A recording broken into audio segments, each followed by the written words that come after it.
I'm not a fan of parties. Even during my wedding, I didn't have a stag and hen party because I didn't see the point in it. My wife and I were good together. We loved each other and always supported each other. But I could not even guess that soon my life would change dramatically and I would turn from a cheerful person into a vegetable. I took revenge for my long suffering, and all those who were involved in it were punished. I woke up in the morning to loud snoring. My head was pounding so intensely that I could barely open my eyes. I found myself in a room on a double bed, completely naked.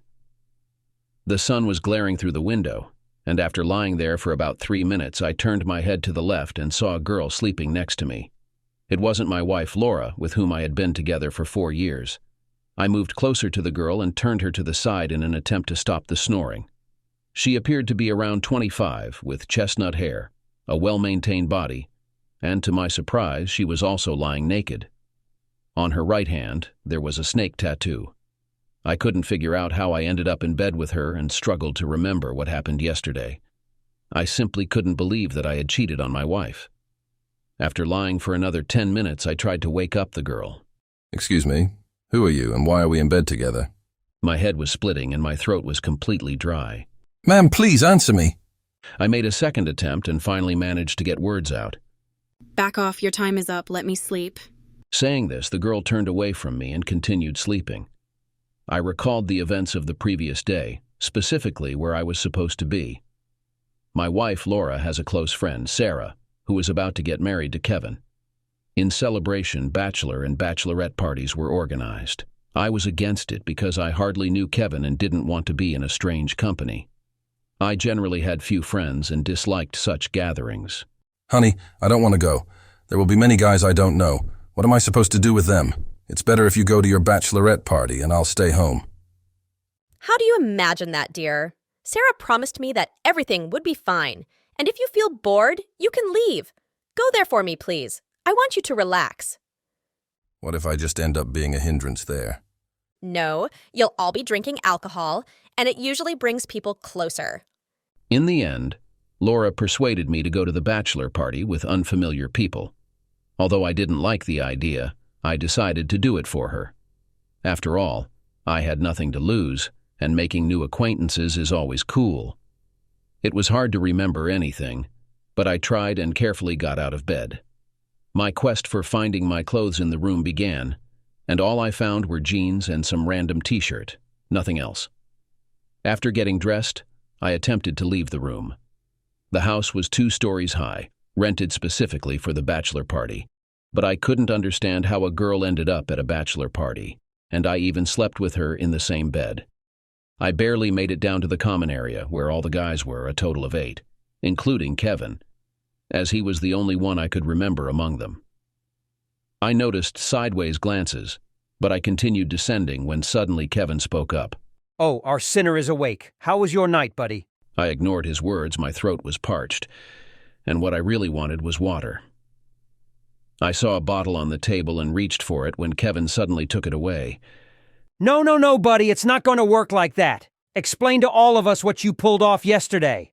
What are you talking about, Kevin? Who is this girl? Oh, so that's how you're going to talk, as if you don't remember? Well, we're going to remind you now because you can ruin my day off, and I actually have a wedding tomorrow. I need water. I couldn't care less about his words. I wanted to drink and didn't think about anything else. Kevin approached me, smoothly sat me down on the sofa, and sat next to me. Do you want water? Yes. Okay, but before giving it to you, explain something to us. Why did you invite your lover to my party yesterday? At that moment, I suddenly sobered up and asked, What lover, guys? What are you talking about? Are you still pretending? Let me remind you. We were sitting and playing board games. Everything was fine and we were planning to go to the pool. I don't know what happened to you, but you stepped aside and called someone. An hour later, a girl showed up in our house, who you introduced as your lover. You bragged that your wife knows nothing about it, and then you went to a room on the 2nd floor with her. Kevin pulled out his phone from his pocket and played a video showing someone having sex under the covers, with the face of that girl visible. I was in absolute disbelief. I couldn't remember anything, and I never had a lover. The only thing I could recall at that moment was arriving at this country house, unpacking our stuff, taking out board games, opening a can of beer and drinking it. The next day, I woke up in bed with a girl I didn't know. Dude, this is awful what you've done. You understand that you set me up. You understand that I have a wedding tomorrow and there was some unknown girl at my bachelor party. If Sarah finds out, learns that I hid this fact, I don't want to betray you, but I also don't want to hide anything from my wife. And you're putting me in a difficult position. I sat silently, still wanting to drink badly, and my head was not processing much. Kevin made me an offer.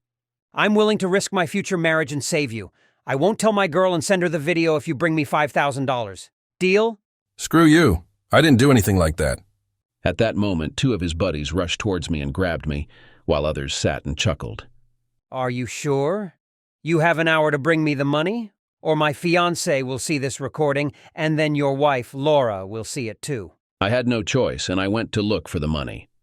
I couldn't believe what I might have done there, but on the other hand, I absolutely didn't remember what happened yesterday and couldn't confidently speak about it. I began to doubt everything and had no understanding of what was happening. I remembered that I had some cash in my car, just in case. It was fortunate that I had the keys to my car in my pants, so I headed towards it. In the car, I found only $2,700, and I realized that it wasn't much. But I had no choice. We were in a country house, and there was no nearby ATM to withdraw money from my card. So I went back to the house, gave them the cash, and offered to transfer the rest online. However, I realized I didn't have my phone. I went searching for it throughout the house while those guys sat there laughing at me. During the search, I went into the bathroom, drank water straight from the tap. I think I drank about 3 liters, and after that I felt better and resumed searching for my phone. In 30 minutes, I went through the entire house but couldn't find it. And of course, no one helped me. Have you seen my phone? No. I lost hope and offered my watch, a birthday gift from Laura worth around $10,000. Kevin took the watch without hesitation and then subtly hinted that I should leave the house. I went straight home, my mind in complete chaos. I had no idea what was happening. I couldn't believe that I could betray my wife. It was an obvious setup, something I never expected. When I arrived home, Laura wasn't there. There were some documents and a note on the kitchen table. The documents were divorce papers, and I was stunned.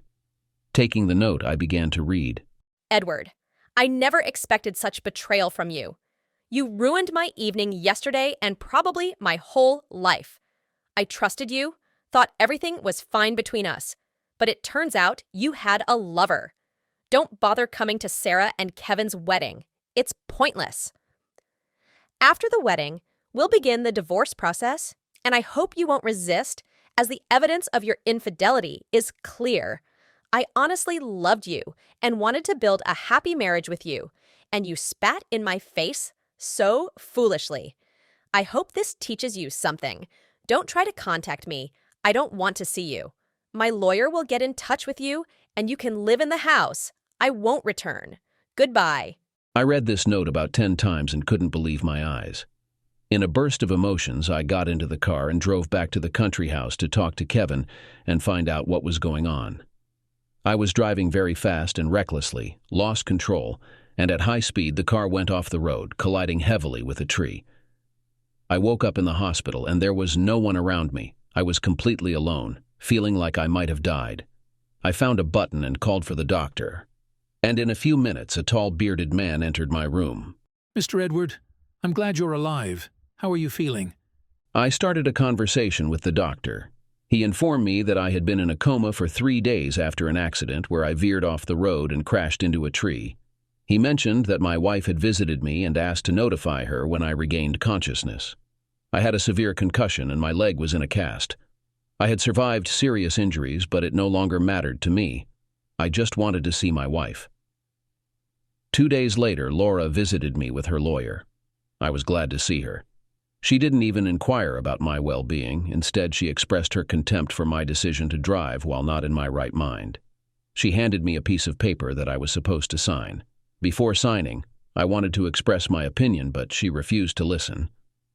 After signing the paper, she left the room and I was left in complete solitude. Each day dragged on. I didn't even have a phone to call anyone. My mom couldn't visit me because she was elderly and lived far away. So I spent my days lost in my thoughts. I couldn't understand why Kevin decided to betray me, but then I thought that I might have indeed cheated on my wife, though I honestly couldn't remember how it happened. I hoped to talk to Laura and make things right, but she was firm in her decision, and I didn't push her. After spending 8 days in the hospital, I was discharged and started treatment. I went to my empty house and, as a first step, bought alcohol. I hadn't been a heavy drinker before. I could only drink on certain occasions. But now, I drank to numb my pain. I had to leave from work until the cast was removed, and during that time I drank every day. After work, I continued drinking at home. After a month and a half, the court proceedings began, and Laura wanted to divorce me for marital infidelity. I silently agreed to everything. I was no longer sure if I had been faithful. Laura wanted to leave me with nothing, wanting to divide all our joint property, although initially she didn't plan to do that. I had to rent a small room somewhere with just a sofa, an old TV, a refrigerator, and a table, and I had to live in those conditions. After 5 months, I was fired from my job for absenteeism, as every evening I drank until I passed out. But I wasn't afraid. I didn't care. I still had some money from selling the house, and I spent it all on alcohol and rent. My life lost all meaning. I couldn't remember the last time I had smiled. I was in a completely losing position. One evening, while lying on the sofa, I decided to check Laura's social media. I saw her new photos from a vacation in Bali, shopping, and so on. She looked happy. I didn't know if she had someone new in her life. I scrolled through all her photos and then decided to check her friends list. I went to Sarah's page, Laura's friend. There were wedding photos on her page with Kevin, his friends, and in some shots, Laura. But one photo raised many questions. In one of the photos, Laura was hugging a guy, but his face was not visible. I remembered him by his white suit, which stood out from the general background, and in another photo I could see his face. It was Scott, Laura's ex-boyfriend, whom she dated before me. Scott was a jerk. They had been together for 5 years, and Scott never proposed to her. Laura decided to leave him when he dared to raise his hand against her, but that was in the past. I couldn't understand what he was doing at Laura's friend's wedding, which raised a lot of questions and some suspicions for me. I refrained from making any conclusions and started drinking again. A couple of days later, I decided to hire a girl, something I did often because I didn't have the energy to meet someone new, quickly satisfying my primal needs. Scrolling through profiles, I came across a girl who caught my interest. Her alias was Catherine, and she looked quite young, so I decided to call her. I had no idea how much my life would change after that call. I arranged with Catherine for her to come to my place for the night.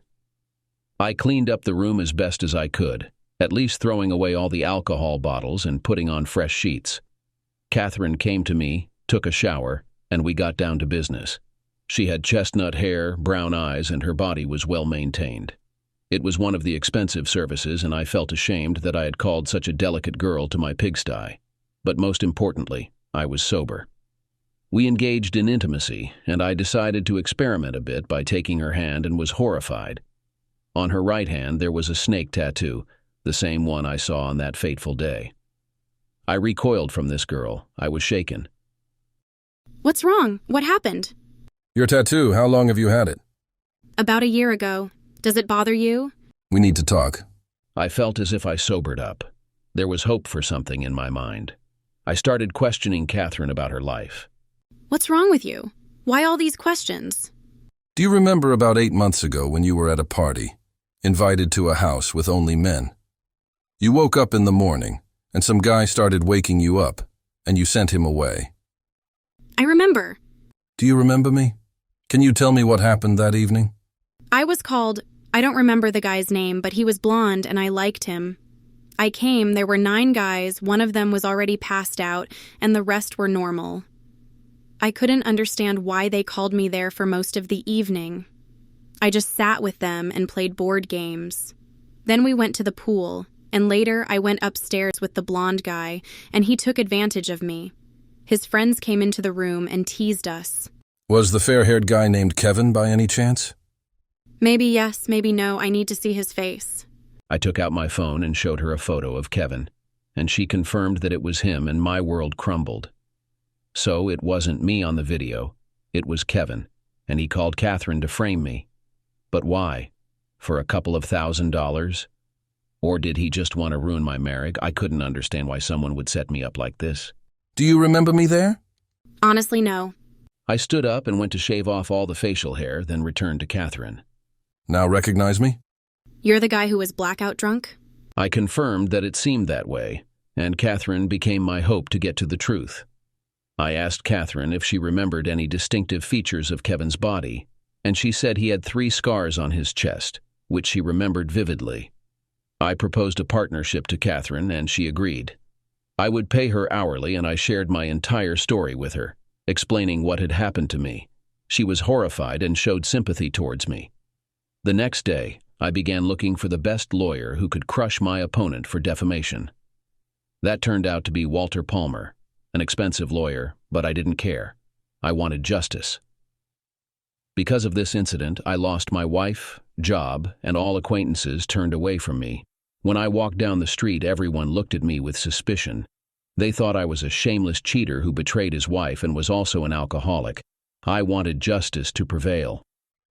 Mr. Palmer spent the whole day with me, explaining all the details. He listened to my version, where I suspected that Kevin intentionally planned everything to take some money and ruin my life. Mr. Palmer immediately refuted this, stating it was a very weak motive and things were not so straightforward. He emphasized that we needed to look into the hospital, specifically to the chief doctor, because on the night of the party I lost consciousness and was blackout drunk, which meant someone could have spiked my drink and the doctor might intentionally withhold information. The next day, Mr. Palmer and I went to the hospital, requesting my medical records, but found nothing. We asked a nurse to guide us to the chief doctor, but she said he was busy. So we used some manipulation and eventually got led to the chief doctor. Oh, Edward, you look great. How have you been? Mr. Palmer immediately threw a folder with documents on the table containing accusations against Mr. Rasmussen, the chief physician, for intentionally withholding blood test results from the patient. Mr. Rasmussen reviewed the documents and began to deny the allegations. Mr. Palmer then started pressuring the doctor, stating that he would likely lose his position but could mitigate his punishment by cooperating. However, the doctor refused to cooperate and continued to deny everything. He denied intentionally hiding my test results from me. But after 15 minutes, Mr. Rasmussen confessed to the crime. He claimed that a potent sedative was found in my blood, and he retrieved all the necessary papers from his safe. Mr. Rasmussen began to justify himself, saying that immediately after the accident, he intended to inform my legal representative, Laura, but Laura asked me not to reveal anything and paid the doctor $50,000 for my silence. Mr. Rasmussen started to express remorse for withholding such a serious fact, but Mr. Palmer said that he would still face consequences, and it would be better for him to cooperate with use. We left the office, and Mr. Palmer voiced his worst suspicions. If I had any doubts before, I am now 100% sure that your ex-wife orchestrated all of this to divorce you. She could face real prison time for this. And are you willing to go all the way against those who participated in this? I agreed and withdrew the money from the ATM. Mr. Palmer said we needed to hire a private detective to gather fresh information about Laura's life. He called his acquaintance to start the work, and Mr. Palmer and I moved on to the next stage. There were 10 people at the bachelor party, including me and Catherine, so our first task was to get everyone on our side. To achieve this, we needed to talk to the leader, Kevin. We hired another private detective to track and provide information about Kevin, including where he worked and when he returned home. In a couple of days, we received all the necessary information and photos. Among them were a couple of interesting pictures where Kevin was kissing a woman who didn't look like his wife. I realized this could work to our advantage. We learned Kevin's car number and, along with Catherine, started waiting for him after work. Kevin came out of the main building and headed towards his car, encountering us. You two, get away from my car! Wait, do you not remember me? Why should I remember you? I said get away from my car. I realized that a direct approach wouldn't work, so I decided to show him compromising photos with his lover. Kevin looked at them for a few seconds, and it was evident his face turned red with anger. He tried to grab the photo, but I didn't let him. Then he attacked me and landed a few blows, 1 to the face and 2 to the stomach. At that moment, Mr. Palmer appeared from around the corner, capturing everything on camera, and Kevin realized he was in trouble. Guys, please don't send this to my wife. I looked at this pathetic man, and my lawyer explained to him what was happening. Kevin revealed much more information than the doctor. He explained that his wife Sarah asked him to help her friend Laura, who wanted to divorce her husband, meaning me. He did everything as she told him, and Laura paid them $20,000, which they spent on their wedding. He tried to justify himself, saying they urgently needed money then, and it seemed like a great opportunity. He never thought it could ruin someone's life. He also confirmed that he was the one in the video having sex with Catherine. Hearing all this, I smiled because the entire conversation was recorded on a dictaphone. In the end, Kevin agreed to cooperate against Laura, stating he would do anything as long as Sarah remained unaware. He was very naive. Right at that moment, all the photos of him with his lover and the recorded conversation were sent to his wife's email. We no longer needed him because he would face criminal charges. The next day, we received information from a private detective about Laura. It turned out she was currently living with her ex-boyfriend, Scott. We also obtained photos, and I downloaded the wedding pictures where Laura was seen embracing a man. At that time, we were still husband and wife, so we could present it in court as infidelity, while her actual husband lay in a coma. For another day, Mr. Palmer prepared all the documents for filing my case and gathered all the evidence. The next day, it all went to court. I accused the chief doctor of withholding my blood test results, Kevin and his friends of defaming me and spiking the solution, and Laura of humiliating, defaming, and cheating on me with the help of money. I felt like I was in a detective movie. A couple of days later, Kevin contacted me and began threatening me, saying he would kill me for ruining his marriage. I recorded the conversation and sent it to the court. In the end, Kevin was imprisoned until the trial was over. After a month and a half, the trial took place. Thanks to my expensive lawyer, everything was ready for legal proceedings. It was amusing to watch these three try to slander each other. My lawyer spared no one and provided all the necessary evidence. Throughout this ordeal, Catherine stood by my side, never leaving me. In the end, the court ruled in my favor. All three faced prison time for committing crimes against me. Each of them paid me a substantial compensation, allowing me to return to a normal life. I had no sympathy for them being imprisoned. It was well-deserved. Laura acted like a true monster. If I hadn't found the strength to uncover the truth, these people would likely have lived unpunished, while I would be sitting in my small room poisoning myself with alcohol. After all legal proceedings were over, with the significant amount of money I received, I decided to move to another city, and Catherine wanted to come with me. So we moved. We now live together in my new home. Catherine got a job as a chef in a pizzeria. As it turned out, she had a culinary education. I am proud of her for choosing the right path. We are not in a traditional relationship. If she decides to leave, I won't object or be upset, and Catherine understands me, and I understand her. Catherine is still the person who helped me uncover the truth, and I am excessively grateful for her support during the chaos in my life. I managed to find a new job, so I had something to occupy myself with. This situation did not close me off. On the contrary, I became more open and sought new acquaintances and friends. I went through a period in my life when I had no one, and now I understand how crucial it is to have a close person by your side. Thank you for listening to my story. That's the end of the story. We will be interested to hear your opinion, so write it in the comments. Do you think the main character did the right thing by deciding to put all his abusers in jail? Why did the main character's wife go back to her ex-boyfriend? Why did the wife's friends agree to ruin a man's life? We believe that the main character did the right thing by punishing his abusers. There still needs to be some kind of justice. It seems to us that the wife of the main character did not love him, otherwise she would not have divorced her husband in such a terrible way. She loved her ex-boyfriend, so she decided to leave her husband and had clearly cheated on him before. His wife's friends turned out to be stupid. They were ready to destroy another person's life for the sake of money. Most likely they did not have enough money, and they decided to commit a sin. In any case, everyone has suffered their punishment, and this cannot but rejoice. After all, justice has prevailed. And what do you think? Subscribe to the channel and like it. Good luck.